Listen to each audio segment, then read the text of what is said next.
So welcome guys again, welcome to my channel. So alam kong di na tong Halloween dahil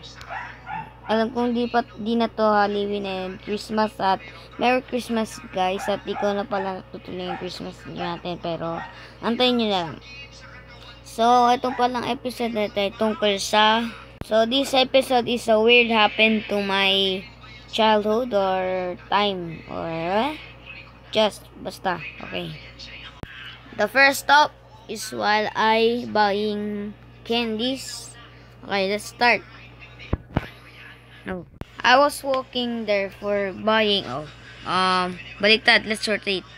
So I gonna go to in tindahan with the tindera for buying some candies.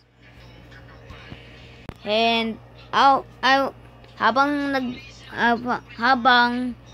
I buy some candies, my eyes go blurred in 2 nanoseconds, and an invert turned back on my eye, and it's now not dark now again. And I go to my back and there's no there humans or tao na dumaan.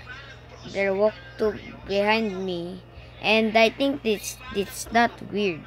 I think so.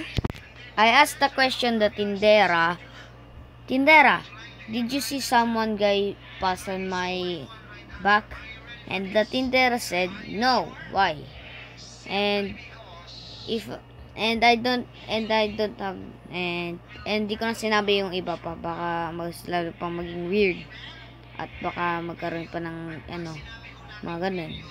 And yeah, so I ran now because I'm so wet. Then I ran now because I went and go to home. So that is the story of the weird story. Comment below if you want part 2 because I have second weird happened to me, and yeah, I accidentally touched my screen, and yeah. So I said comment below if you want part 2 because I have part 2 of weirdest happened to me. Or yeah. And so that's it for today. Don't forget to like and subscribe, and yeah.